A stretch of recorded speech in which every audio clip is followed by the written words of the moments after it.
to give one of those oohs and ahs a pleasant morning. Thank you for most people around eastern Iowa. But people in Mount Auburn may have gotten this, the best view possible. Chris Bear sending us this picture of the sunrise there. It's awesome. Absolutely gorgeous. Very pretty photo. I keep thinking of the RAGBRAI riders who have ridden through some of the hottest days, and they got to see some of the most beautiful sunrises and sunsets that Iowa has to offer this past week. There was a pretty cool sunset last night, too. As I was milling about my home, I noticed it was kind of orange light coming in through the window, and I peeked around. I was like, eh.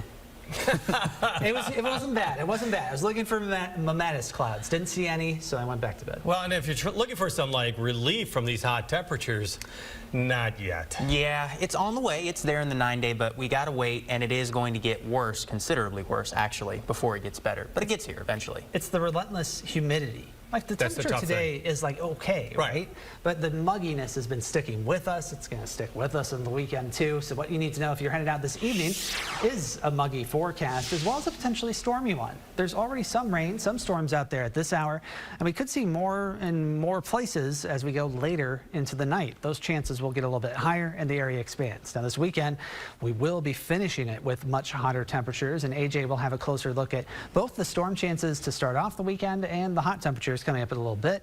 Next week, as we described, cooler temperatures that may actually stick around for a little while, and that will be nice, and it comes just in time for the start of August. View from our Prairie to Sheen City Cam shows a mix of clouds, and right before the currents showed up there on the right, there was a little bit of hint of rain off to the north, looking on the right side of this image. Temperatures are in the 80s generally, though Iowa City with a little bit of rain moving through, down to 77. Winds are variable in direction, but just generally pretty light. So 80s, 70s, depending on how much sun you've seen so far. The south has been seeing that rain, and so has cooled off a little bit more. Dew points, though, pretty consistent. Low to mid 70s across the area, a little bit higher the farther south you go, which is not uncommon for this time of year. Given that, it feels like 91 in Cedar Rapids and Maquoketa, but that is certainly more manageable than what it was just a couple days ago. A few clusters of rain and storms in the parts of the state down toward Lamoni, one moving in from Missouri.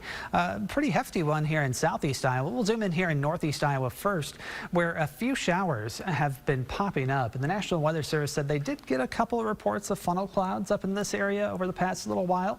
That's possible. The conditions are somewhat favorable for that today, with those types of funnel clouds that don't reach the ground and don't pose a big threat. A little pop-up shower over Interstate 380, one just southwest of Maquoketa. Some outflow from previous showers ran into outflow from these showers down here to the south. These have been producing heavier rain in Muscatine and Louisa County, where a flash flood warning is in effect. And to illustrate how isolated things have been, here is our first alert StormNet view of the Cedar Rapids Metro.